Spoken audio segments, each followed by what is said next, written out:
Greetings, friends. Welcome back to the broadcast. I'm Shawn. Website can be found at scriptureandprophecy.com. That's where you go to find the archives. That's where you go to support this mission of truth. This morning we are resuming our study in the book of 1 Corinthians. And we are ready for chapter 10. It's been a few weeks since we've gotten to this study. Today, chapter 10 is only 33 verses, but because of the nature of what he's talking about, we'll be going and looking at some Old Testament passages specifically dealing with the Exodus, and more specifically the Israelites in the wilderness, because Paul is giving instruction here in chapter 10, and he's using the children of Israel, specifically with some of the issues that they had in the wilderness, as an example as to why we should not behave in the manner that they did. And there's going to be four major sins that are kind of characterized in this chapter, dealing with them, using them as the example. And those sins are going to be sexual immorality, testing of God, complaining, and then idolatry. So again, idolatry, sexual immorality, testing God, and then complaining, murmuring against God. Paul's going to be warning us not to be doing these things. And look at the children of Israel in the wilderness as an example. And so that's kind of what he's going to be getting at today. I pray that you'll be blessed in the powerful name of Jesus. Thank you for listening this morning, and hopefully these words will go forth, they'll pierce your hearts, and they'll cause you to draw closer to God. So let's begin. 1 Corinthians chapter 10. Verse 1. For I do not want you to be unaware, brethren, that our fathers were under the cloud, and all passed through the sea, and all were baptized into Moses in the cloud and the sea, and all ate the same spiritual food, and all drank the same spiritual drink, for they are drinking from a spiritual rock which followed them, and the rock was Christ. Nevertheless, with most of them God was not well pleased, for they were laid low in the wilderness. So let's stop right there. He doesn't want us to be unaware or ignorant about this. They ate spiritual food, right? And what he's talking about is literally, they ate food from heaven that was provided for them in the wilderness out of heaven. And they drank spiritual water. Notice he says, for they were drinking from a spiritual rock which followed them, and the rock was Christ. Now, there's an oral tradition that the Jews have, that the actual rock that Moses struck followed them through the wilderness and their wanderings, providing them with water.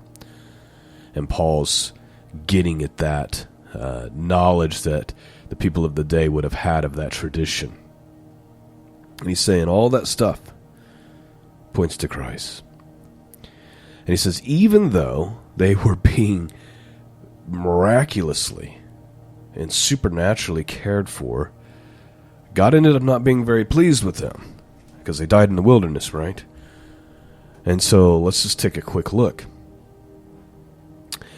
The reason why they were cursed with that is because God was taking them into the promised land, but they came back and they gave an evil report to the rest of the people. And at this point, God had just finally had enough of the murmuring and the complaining. And he says, you all are going to die in the wilderness. It'll be your children that inherit. What's interesting about that statement is the complaining was specifically that our children will die, right? And God's like, no, you're the ones that are going to die. Your children will inherit it. So if we go to Numbers chapter 13, at the very end, verse 32 and 33, and then the first part of Numbers 14, this is what it says. And they brought up an evil report of the land which they had searched unto the children of Israel, saying, The land through which we have gone to search it is a land that eateth up the inhabitants thereof. And all the people saw in it are men of great stature. And there we saw the giants, the son of Anak, which come of the giants. And we in our own sight as grasshoppers, and so were in their sight. And all the congregation lifted up their voices and cried, and the people wept that night, and all the children of Israel murmured against Moses and against Aaron. And the whole congregation said unto them, Would God that we had died in the land of Egypt, or would that we had died in the wilderness. And wherefore hath the Lord brought us up into this land to fall by the sword, that our wives and our children should be prey? Were it not better for us to return to Egypt? And they said one to another, Let us make a captain, and let us return into Egypt. And Moses and Aaron fell on their faces before the assembly of the congregation of the children of Israel. And Joshua the son of Nun, and Caleb the son of Jephunneh, which were of them that searched the land, rent their clothes, and they spake unto all the company of the children of Israel, saying, The land which we passed through to search it is an exceeding good land. If the Lord delight in us, he will bring us into this land and give it to us, a land which floweth with milk and honey. Only rebel not against the Lord, neither fear ye the people of the land, for they are bread for us. Their defense is departed from them, and the Lord is with us, fear them not. But all the congregation bade stone them with stones. And the glory of the Lord appeared in the tabernacle of the congregation before all the children of Israel. And the Lord said unto Moses, How long will this people provoke me? And how long will it be that they believe will it be ere they believe me, for all the signs which I have showed among them? I will smite them with pestilence, and disinherit them, and make thee a greater nation, and mightier than they. Alright, so there's the context of what Paul is talking about. Now let's continue on. Verse 6, 1 Corinthians chapter 10. Now these things happened as an example for us, so that we would not crave evil things as they also craved. Do not be idolaters, as some of them were, as it is written, The people sat down to eat and drink and stood up to play. What's he referring to there with that statement? He's actually quoting from the book of Exodus. And the King James says, And the people sat down to eat and drink and stood up to play. Now that word play there is a euphemism for basically a sexual orgy.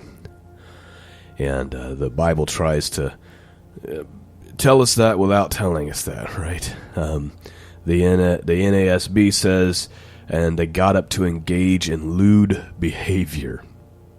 Let's just go read a few chapters there just so we know what the context is that Paul's talking about. He's saying, don't be idolaters like them. Like these things happen to them for our benefit, to be an example to us not to crave these evil things, like idolatry and sexual immorality. And he quotes that phrase from Exodus chapter 32. We're just going to read 7 verses real quick here. Exodus 32 says, Now when the people saw that Moses delayed to come down from the mountain, the people assembled around Aaron and said to him, Come, make us a god who will go before us. For this Moses, the man who brought us up out of the land of Egypt, we do not know what happened to him. And Aaron said, Tear off the gold rings, which are in your ears of your wives and your sons and your daughters, and bring them to me. So the people tore off the rings. So all the people tore off the gold rings which were in their ears and brought them to Aaron. Then he took the gold from their hands and fashioned it with an engraving tool and made it into a cast metal calf. And they said, This is your God, Israel, who brought you up out of the land of Egypt. Now when Aaron saw this, he built an altar in front of it, and Aaron made a proclamation and said, "Tomorrow shall be the feast to the Lord." So the next day they got up early and offered burnt offerings and brought peace offerings, and the people sat down to eat and drink and got up to engage in lewd behavior. There's the phrase that's being quoted by Paul. Then the Lord spoke to Moses, "Go down at once, your people whom you brought up from the land of Egypt have behaved corruptly." So that's where that statement's coming from. Let's get back to 1 Corinthians. I'll just start with that verse one more time here. It says, "Do not be idolaters as some of them were. As it is written, the people sat down to eat and drink and stood up to play. Nor let us act immorally, as some of them did, and 23,000 fell in one day. Nor let us try the Lord, as some of them did, and were destroyed by the serpents. Nor we grumble, as some of them did, and were destroyed by the destroyer." So what are these things that he's talking about that happened to them? So you had 3,000 men of the people of Israel died in one day as judgments. You also had the issue where the Lord sent serpents amongst them because of their grumbling. You can find that story in Numbers chapter 21. Let's just look at it real quick. Then they sat down, Numbers 21:4. Then they sat out from Mount Or by the way of the Red Sea to go around the land of Edom. And the people became impatient because of the journey, so the people spake against God and against Moses. I want you to notice that one of the main sins that took place, and even in the verses that we're reading that we're not even talking about that specific issue, one of the main sins is this constant complaining and grumbling against God. This is something that we need to pay attention to in our own lives and make sure it's not happening. Why is God allowing this all the time? Why doesn't God do this? I mean, even the best of us are going to find that a temptation at times. Why won't God do anything about this? Right? So the people spake against God and against Moses, and they said, "Why have you brought us up from Egypt to die in the wilderness, for there is no food, no water? And we are disgusted with this miserable food." It's just a spirit of ungratefulness right here. Verse 6, "Then the Lord sent fiery serpents among the people, and they bit the people, so that many people of Israel died." This isn't the only story where there's judgment for murmuring. Let's go to Numbers chapter 12. I know I'm reading a lot of passages from Numbers and Exodus here, but it's because we need to get the context of what Paul is talking about. When he says that this stuff happened as an example, what is the example? So let's look at chapter 12 of the book of Numbers. We've got 16 verses. "Then Miriam and Aaron spoke against Moses because of the Cushite woman who had been married, for he had married a Cushite woman, and they said, 'Is it a fact that the Lord has spoken only through Moses? Has he not spoken through us as well?' And the Lord heard this." Now, the man Moses was very humble, more than any person who was on the face of the earth.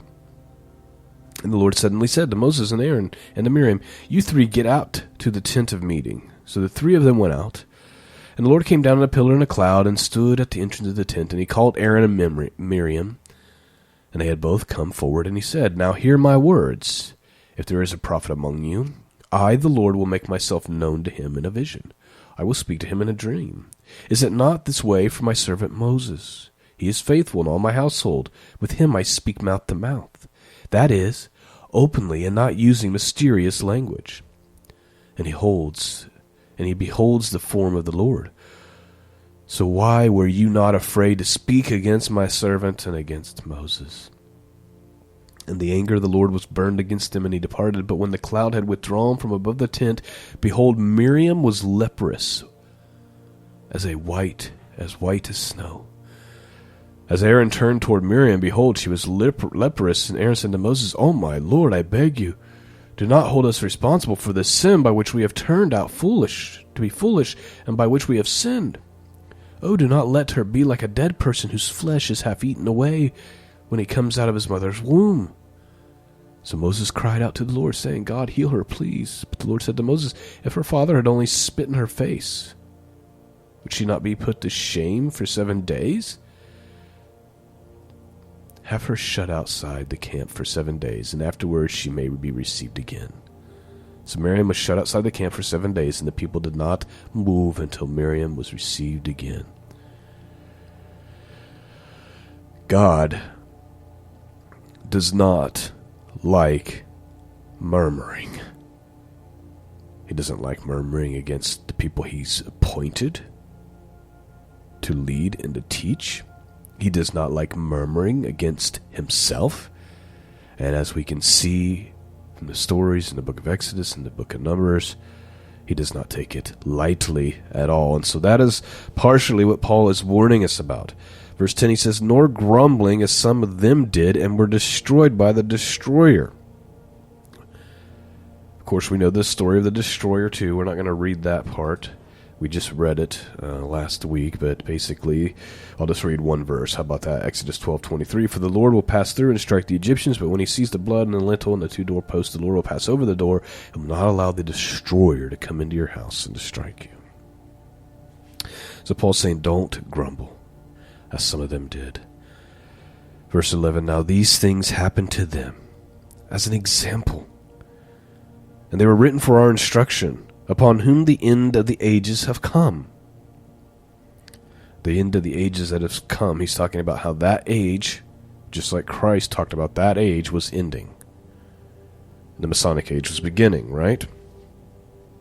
That's what Paul's talking about. That's what Christ was talking about. The end of the ages have come. Therefore, let him who thinks he stands take heed that he does not fall. Again, it's that don't be prideful. Paul's big on this. That's why he makes statements like, if any man thinks that he knows anything, he knows nothing, right? Like the minute you start thinking you're wise, that's when you're not. Those of you who roll your eyes at teaching and go, oh, what an idiot, doesn't he know, blah, blah, blah. Paul's saying, you're getting off track. Therefore, him who thinks he stands, if you think you're doing things by your own power, and not by the grace of God, be careful that you do not fall, is what he's saying. Verse 13, no temptation has overtaken you, but such as common to man, and God is faithful, who will not allow you to be tempted beyond which you are able. But with the temptation will provide a way of escape also, so that you will not be able to endure it. So that you will be able to endure it. What's Paul saying? 2 things. Number 1, any temptation that you're facing, it's temptation that's common to man. So don't make excuses for why you want to indulge. Okay? Odds are, many people that you know are dealing with that same temptation. That's number 1. What's the second thing? God will not allow you to be tempted beyond what you're able to resist. Of course, this is assuming that you are a child of God with the Holy Spirit, right? Because without that, you will have no desire to resist it. One of the common mistakes people make, and I hear this, and I'm just going to touch on it quickly, is I'll hear people twist this and reword it. And they'll say things like, God will never allow, you'll even see these stupid memes and things. It's not biblical. God will never allow anything to come into your life that you can't handle, beyond what you can handle. Like no trouble will come upon you beyond what you can handle. That's not what that says, number 1. And number 2, if you've lived long enough, you know that's not true. Sometimes God lets things happen in our lives that are beyond what we are able to handle. Usually, that's the event that brought us to God to begin with. Because it's only in that place that we realize how dependent we are upon God, how much we need God. And when we get to the end of ourselves and there's no hope and there's nothing else that we can do, we have no choice but to turn to God. So that statement, God will never let anything happen to you that's more than you can handle. Not true. What this statement is that God will never let you be tempted to sin beyond what you're able to resist. If you have the Spirit of God, of course. That's what Paul's getting at. So he's saying, look, let's not be corrupt. Let's not grumble. Let's not be sexually immoral. Let's not be idolaters. Let's not do and make the same mistakes as the Israelites did in the wilderness that brought all these judgments upon themselves. Rather, understand that no temptation has overtaken you that's not common to man, and God will not allow you to be tempted beyond what you believe, or beyond what you're able to endure. Verse 14. Therefore, my beloved, flee from idolatry. I speak as to a wise man. You judge what I say. Is not the cup of blessing which we bless a sharing in the blood of Christ? Is not the bread which we break a sharing in the body of Christ? Since there is one bread, we who are many are one body, for we are all partake of the one bread. Look at the nation Israel. Are not those who eat the sacrifices sharers in the altar? What do I mean then? That a thing sacrificed to idols is anything? Or that an idol is anything? No. But I say that the things which the Gentiles sacrifice, they sacrifice to demons, and not to God. It's kind of loaded what he's saying there. Number one, he's saying, first of all, these little stupid idols aren't really idols. That's number one.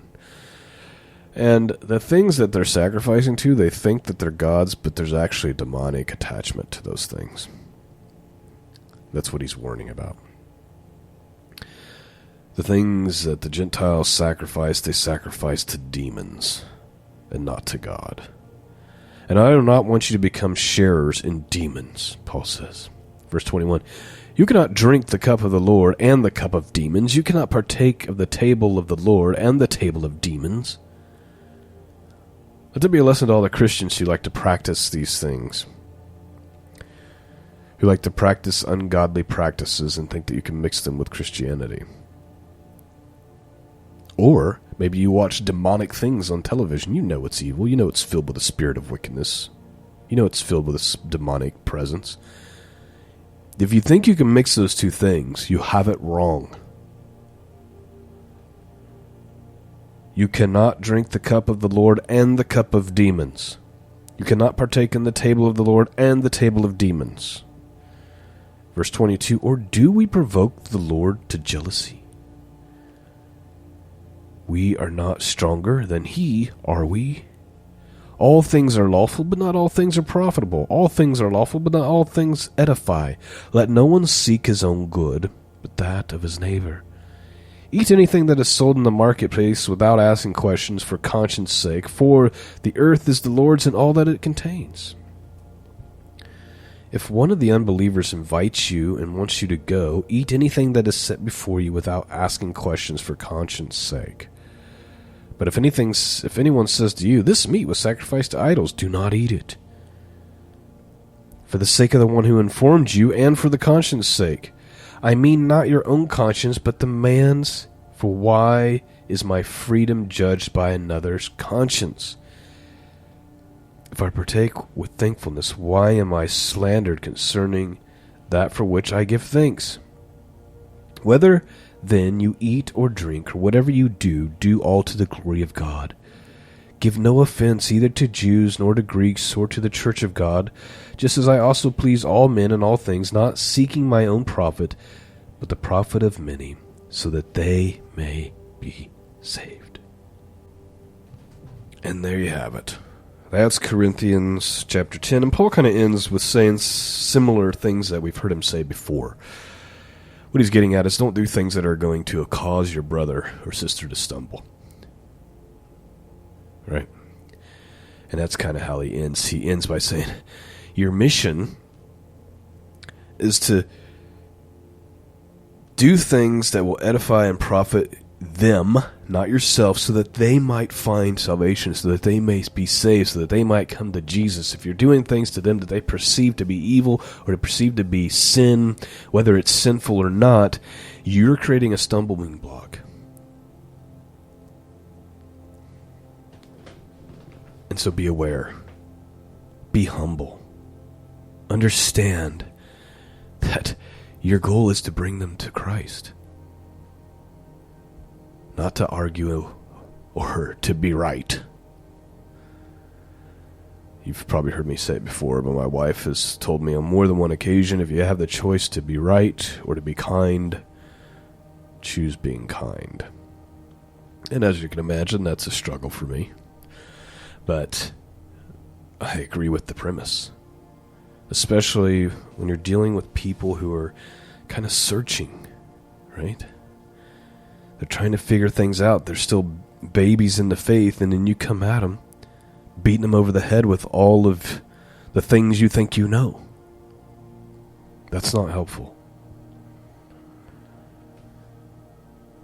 It's kind of like you take a geometry teacher, right, in high school, and then he goes into the first grade class where they're learning basic math and starts drilling them with that stuff, right? And it's like, why don't you get it? Well, I just started. I'm just now trying to figure this stuff out. Be conscious about these things. Keep yourself from evil. Don't follow these temptations that are common to man. I'll just end with this. Jesus gives you the recipe for that.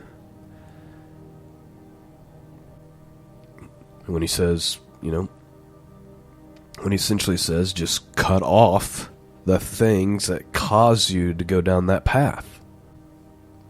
Right? If your right eye causes you to sin, gouge out. It's better to enter into heaven with one eye than to enter into hell with both, right? What's he saying?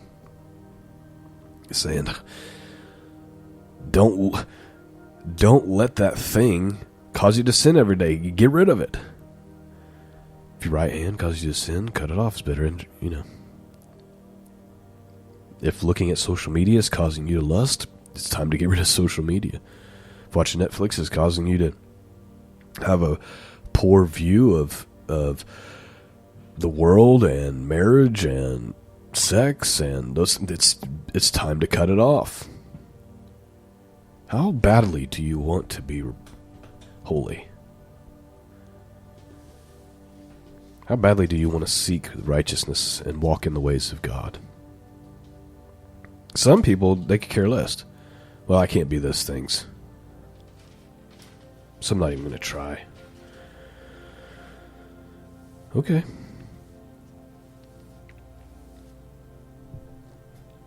I think I'll just leave it there. Rambling a lot today.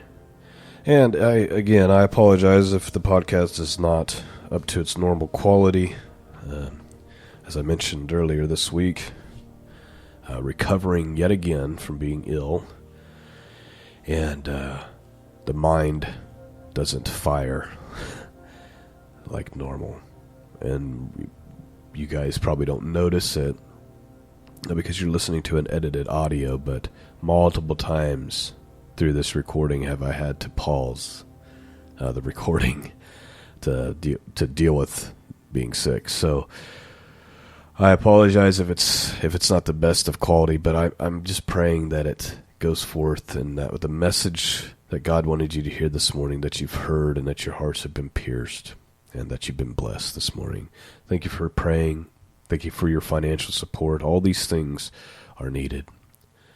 Peace and grace be with all of you. And until next time, God bless.